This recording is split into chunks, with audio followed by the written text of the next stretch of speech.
Hi, everyone. This is episode 20 of Getting Everyone Moving, brought to you by Palms to Pines Parasports. And today I'm talking to someone who lives in Georgia, Professor Deborah Shapiro. Hey, Deborah. Hey, welcome. Thanks for having me. Yay. Yeah, of course. So tell us, you're doing a lot in the field of adaptive PE, but how did you kind of get involved in the world of kind of inclusive adaptive sport? Yeah, I started really early. Had an opportunity as a high school student to work as part of my physical education class. My school partnered with the School for the Blind. And so students from the School of the Blind would come to my high school. And as part of our PE curriculum, we had aquatics or swimming. We had a pool at our high school, and we were partnered up with the students from the blind and just said, here, literally sink or swim, figure out how to teach them to swim, based on our own teaching, our own swimming expertise. And so that was my first foray into working with individuals with disabilities in sport or physical activity. And then from there, I worked as what they called an integration facilitator through Parks and Recreation. So parents would sign their kids with disabilities up for recreational programming through Parks and Recreation, but their kids needed some extra support to be part of the group. So the Parks and Recreation department would hire, people like myself as a high school student to work part-time. So if a parent with a child with Down syndrome wanted their child to learn how to skate, they would sign their kids up for skating, and then Parks and Rec would hire someone to work with them in skating for that 1 hour or 2 hours a week. So I did that as part of also being in high school. And then, summer I worked as a camp counselor and a sports director at summer camps, and there are kids with disabilities in the camps. So I had to figure out a way to include them in the sports activities at the summer camp. And so I did all that as a high school student, and that sort of piqued my interest. And my mother always said, take what you love and find a way to make it a career. So that's sort of what I did. So are you are you an athlete at all? I mean, recreational? I'm a recreational person. I mean, I played sports all through high school and played softball, but nothing competitively. It was just all for fun. I'm sort of a jack of all trades and a master of none. So I'm more of a physical activity person. I happen to still love to swim, and I do play some sports with my kids or my family, but I don't play anything competitively, and I never did. So talk about some of the things that you've done in terms of adaptive PE, either research. I mean, you're actually working with athletes when you were in high school, but how have you kind of broadened, interest in adaptive, inclusive sport?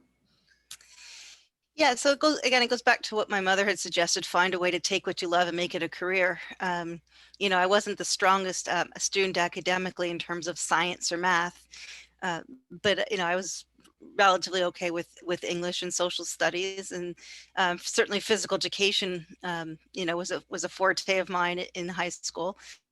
So I went, I'm originally from Canada, so I went to the States for my master's degree. I went to Michigan State University for my master's degree, and they had a program in adapted physical education. There were a few programs in Canada at that time, but not as many as there are now. So there were more opportunities for me to pursue academic studies to blend the practical experience that I had had and the interest that I had with where do I go with this from here. I decided I was going to start from an academic perspective and say, learn a little bit more about adapted physical education, disability sport. And so I pursued that goal through my master's degree at Michigan State. And then while I was at Michigan State, I got a peak to curiosity in research and enjoyed the intellectual challenge of research and asking questions and trying to figure out how to address those questions.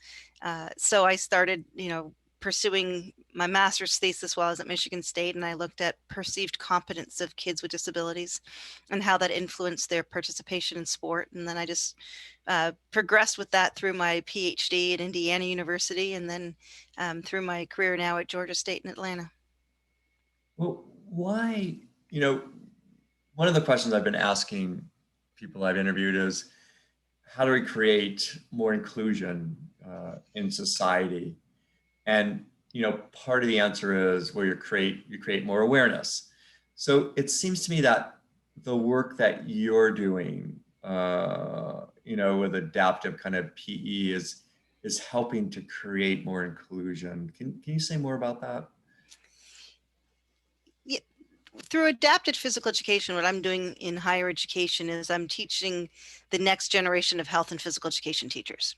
So when you think about facilitating inclusive attitudes or inclusive practices, that's kind of my goal through my teaching. I teach health and PE teachers how to work with kids with disabilities in their PE classes and in sports settings. So the goal then, of course, is to teach them the strategies, skills, theories behind adapting activities, instructional design, instructional practices, different kind of methodologies of teaching that they can then use in a general education setting when they have kids with disabilities in their classes, or that they can use to help students with disabilities develop and acquire the skills so they can go out and participate in the community sports. That should be the part of the connection, is that what you teach in physical education hopefully allows someone to be able to develop the skills and expertise and knowledge so that they can go out and participate in their community or in their neighborhoods, in their backyards, wherever they find access to those opportunities. One of the things that I did when I worked in North Carolina was I was director of a kind of adaptive sports school program. And so we'd bring sport wheelchairs into the schools, and during PE, all the kids would get in a sport wheelchair and play. And I found that they didn't want to get out of the sport wheelchair, afterward. So it seemed like it was creating a lot more awareness about, the capabilities of someone with some kind of disability. Can you talk about some of the practical experiences, that you've had in schools, and how it's kind of changed maybe attitudes or awareness of, all of the youth that maybe are participating? Well, I can speak mostly to the changes in attitudes of the college students, because ultimately that's what I'm trying to do. There's a lot of research that shows that that successful inclusion in physical education in the public schools is largely dependent, or in part dependent, on the attitudes of the teachers. So Mhm. if a teacher has a positive attitude, is well prepared, is well trained, feels they have the skills to be able to modify the activities or the instruction, then the school physical education setting in the school in and of itself becomes a more inclusive, supportive environment. So my goal is really to facilitate a change in attitude, or an awareness. I can't really say change in attitude because I can't change people's attitudes. I can give them experiences and allow them to reflect on those experiences, Right. and they decide how it's going to change their attitude, or if it's going to change their attitude and what that means for them. But I can provide them with some experiences that will allow them to see the world a little bit differently, or understand perspectives of people with disabilities differently, through sport and physical activity. And then they decide how they want to use that new knowledge and insight to impart, different practices in their teaching. So, for example, Yeah.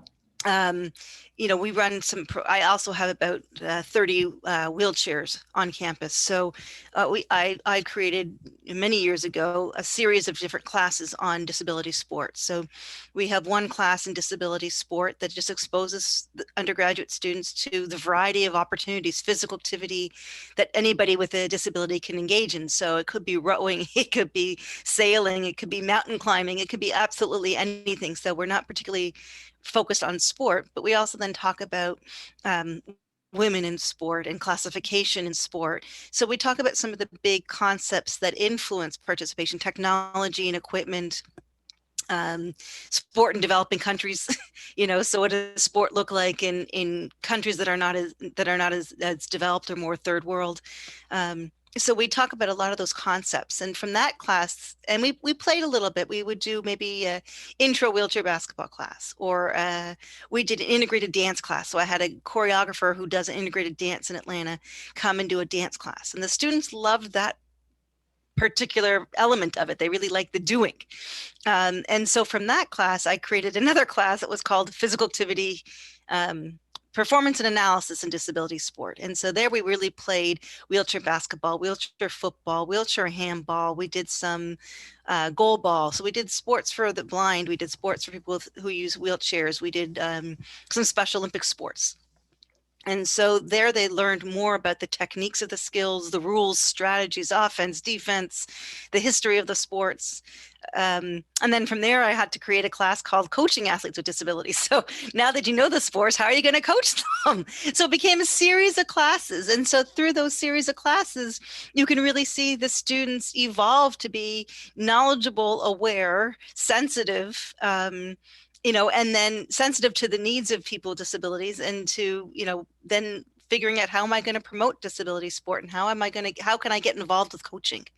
And that's the ultimate goal. Then if you see people take this class as a general curiosity and then go through these series of classes where in the end they're coming out understanding about the issues about coaching athletes with disabilities, and the psychology and the motivation and the training needs and the transportation needs, because transportation in coaching is a big thing. How are you going to get your athletes to and from different places? So when you put all those things together, now you've got a wonderful curriculum that's preparing people to be inclusive practitioners and figure out how to bring it to their communities.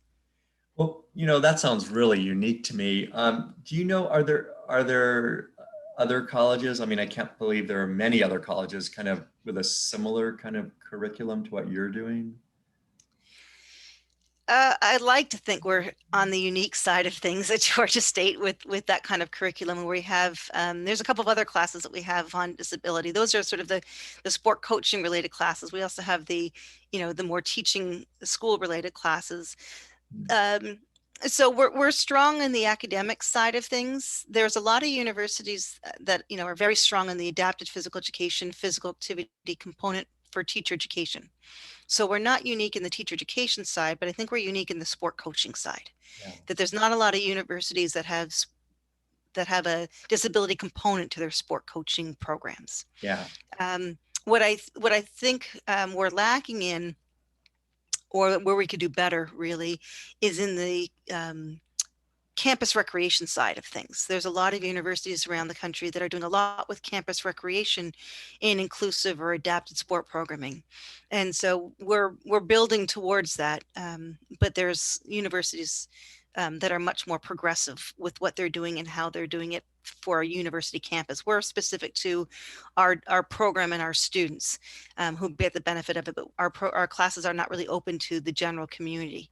So campus recreation is another way at the university level to be able to bring some of that inclusion and that infusion of sport and recreation and physical activity for people with disabilities on a different level. Yeah, well, I was a coach, assistant wheelchair basketball coach on the women's side at University of Arizona. And, I was somewhat disappointed that there just aren't that many colleges throughout the US doing adaptive sports, at a collegiate level, very competitive kind of thing. So I mean, I know it's a question of cost, of course, but how do you think we get more colleges to have collegiate level, adaptive sports? What would you do? Yeah, that's a good question. I'm not even sure I can answer that with concrete strategies. We're trying to, through some research that I've been doing with a colleague of mine, Josh Pate, who I know you interviewed a while back. He and I have been doing some research with another colleague at the University of Houston, Mike Cottingham, about the opportunities and strategies that people are using to develop programming at the campus recreation level. So we're hoping to use that research to be able to inform universities who are not as engaged or who want to be engaged in developing campus recreation of the strategies that are successful at other universities.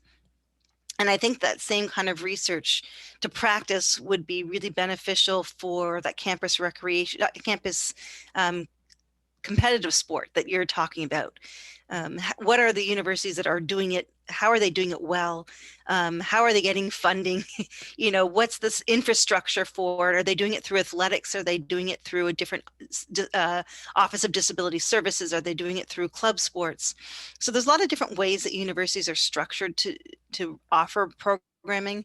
So I think our research in the campus recreation side can also be a model for how to study that and answered that exact question that you're posing. How do universities develop the programming? I'm not quite sure yet how universities do it. We tried it in Georgia many years ago, at a campus competitive level. And Georgia State, when I first got here back in 1999, had a wheelchair tennis team. And it was a fully funded wheelchair competitive tennis program. It went away. I don't know the history of the politics of why it went away. I was too junior in my career to be aware of those sorts of things. But so it did exist at one point, and so how it existed and why it went away would be a fascinating question. And then, of course, to be able to apply that to what are the other universities doing that's successful, that others that would like to take that on can learn from, would be a really good way to answer your question. But I don't have specific strategies right now that I could say this is how it should be done or could be done. Yeah, yeah, it's a tough issue, but I think it really needs to happen.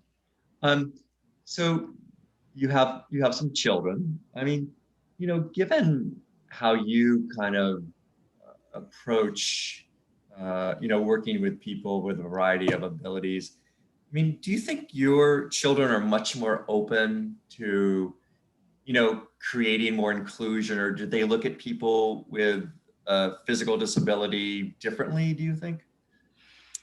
I would like to think so. I mean, I bring them to different events with me. So when I was working at the National Goalball, tournament that we were hosting here in Atlanta, they came and helped mark the courts. And, we're gold judges. So when the ball went out of bounds, they would go, pick up the ball and drop it for the players to begin play. So they watch the sport. They've had a chance to interact with kids. They've had a chance to sit in the chairs and play. When they've had to do service projects for school, because they were both doing leadership in school and they had to do service, they always chose disability sport. Yeah. So my older son is soccer.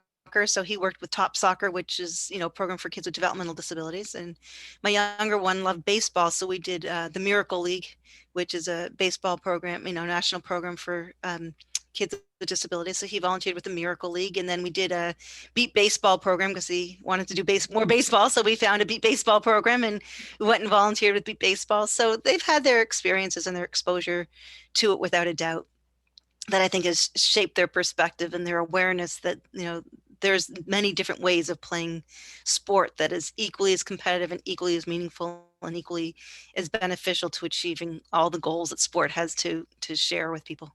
Yeah, that's terrific. I have a question too about, the students that are in your classes. So, what are some of the things that they're doing professionally, professionally now? Right. So our students that are part of our teacher education program are all health and physical education teachers. So in Georgia, you're certified to teach health and physical education from preschool to 12th grade. So anybody who graduates from our teacher education program goes into teaching, whether it's public school or private school, it really doesn't matter. I would probably say 90% of those students that are teaching in the middle school or high schools are also coaching. So they're, hired to teach health and physical education, and then they may coach one or two sports, a year or a season, depending on, what their expertise is in terms of sport. So that's our teacher certification. So it's a pretty clear path. If you're coming in and you want to be a teacher, there's a clear path to achieving those goals and a clear sort of career path for you afterwards. Some of our students are coming back to get their master's degree in health and physical education. We have a few students that are coming back to get their PhDs in health and PE, and they want to be, university professors, and again, help prepare and train the next generation. So there's a track for them. And then those that are coming out of our sport coaching program, many are doing personal training, working in gyms, developing programs. Many want to run their own community sport programs. Some are beginning to transition in more into sport management. So they're looking at working in sports settings. So they say, hey, this might be a more career path that I'm interested in. And then many come back and do a teaching degree. So they come out of the sport coaching program and say, I really just love this interaction with people in teaching and coaching. And I think I want to do that, as a more stable career path through teacher certification. You're really, in the classes you describe, I mean, you're really getting the students to think much more broadly about what it means to, do community recreational sport. It seems amazing to me. Yeah, I'm out, it's been it's really been a wonderful ride in that sense to see those classes really develop and progress, and to see this, the students learning and experiencing it. The other way that I just dawned on me that I've been doing some of that, and it connects to that sport management side of things, is I've been doing a lot of research that's helping I shouldn't say research, but publishing on how to include disability sport more in sport management curriculums. Mm. And that largely came from some work I was doing with a National Paralympic Committee that brought their athletes from their country to Atlanta to train before they went over to the Rio Games, because the time change in the climate was better for their training here in Atlanta than it was in their home country. So this country brought their entire Paralympic team to Atlanta for about 2.5 weeks to train before they went to Rio. And I learned so much by working with them. I toured the different facilities in Atlanta to try to find accessible facilities. And I learned, if you have a track someplace, but the changing room is 10 minutes away and the locker rooms are 10 minutes away, you need accessible porta potties, that are closer by. So it was a fascinating experience. Where are they going to be doing classification? Where were they going to be providing storage for wheelchairs? And so from that experience, I realized that there's so much more that we could be doing to help others. I had a background in disability and sport, but there's so many in sport management who are running programs, managing facilities that don't have that background. And so that's the other way that I've been trying to infuse that knowledge and inclusive thinking, is through some promotion of disability sport and through sport management curriculum in the undergraduate level. What else? I mean, what are some of the things that we need to do in the U.S. To remove barriers, for people with a variety of abilities? I mean, I lived overseas for 7 years, and I came back to the U.S. and thought, okay, it's going to be great. And then, I kind of looked around and said, huh, it's Not so great, great. but so Yeah. what do you see, given that you're working in this field? Well, I'm very fortunate to be in a metro city.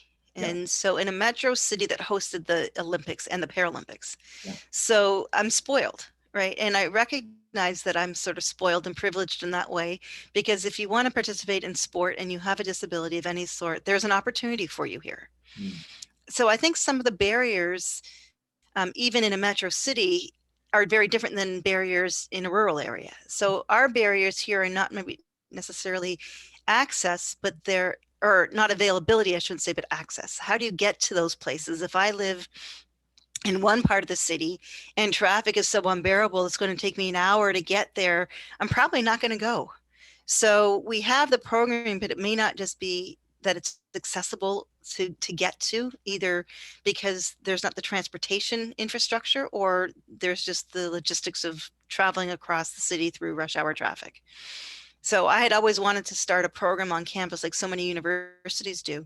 And I haven't done it because I won't ever get anybody to come to downtown Atlanta, on a 6 o'clock at night for a program when they have to leave their house at 4 o'clock in the afternoon in order to brave traffic. I wouldn't take my kids. So if I figured I'm not taking my kids and I travel all over for their sports, then I can't expect anybody else to bring their kids and leave work early in order to do all that. So I think those are some of the barriers of, working in an urban setting, with transportation and access. Cost might be one as well. So there's a lot of programs that are looking at how do we provide opportunities for kids to play at either a reduced cost or for free. So those are some of the barriers. Rural barriers, I think, are a little bit different. And there you do have an access issue. There just aren't the populations, um, you know, as many people with the needs in one geographical area. So you have to really look at how do I merge rural districts together, to offer programming. So you offer the programming for more than one, rural district at a time, rather than just in your own little community. Because if you looked at your own little community, people would argue, well, there's not enough people with disabilities here to do anything. But I think you have to, if you branch out further, you'll find that there is the population and there is the need, and there's no reason it can't be inclusive to start building those programs. So if you bring people with and without disabilities together, in order to build the programs. Build it and they'll come is sort of my philosophy. Don't wait till they're there and then offer them, because you'll never start if you work on that philosophy, because then you're never going to find the people. But if you start the programs, even with one or two kids, and then people will find it and come Yeah. with the right marketing and the right effort. Right. Right. We're coming to the end of our interview. Um, what is a message that you'd like to leave people with in terms of just developing maybe more opportunities for people with different abilities? You know, again, uh, this idea of creating much more inclusion. Yeah, what would you like to say to people? I think people just don't know from the perspective of people running in programs and developing programs. So that's the lens that I'll take. I hear very often, I'm a dance instructor, but I've never taught kids with disabilities how to dance. And I'm like, but why can't you? That would be great. Like I say to people, that would be awesome if you started a class for kids with disabilities, or just included a couple kids with disabilities in a class. Now you've got a whole new marketing. Now you've got a whole new business element to your dance, center. So my take home message really would be, um, look outside of your comfort zone to see who's not being serviced, and then find the people that could help you to educate you on what needs to be done so that you can service them. Because I think people say, well, I don't know anything about disability, so I'm just going to stick with the kids that I know. And my suggestion would be, reach out to your universities, reach out to your parks and recreation, um, reach out to different disability services that might be in your cities, where they might have people that can be the resource for you. And then say, okay, listen, I realize that my community doesn't offer anything for, A, B, or C population, or just for anybody. Who can I go to get some more information so that I can maybe start something? Terrific. Well, thank you so much, Deborah. Really appreciate your time. Oh, it's my pleasure. Thanks for having me.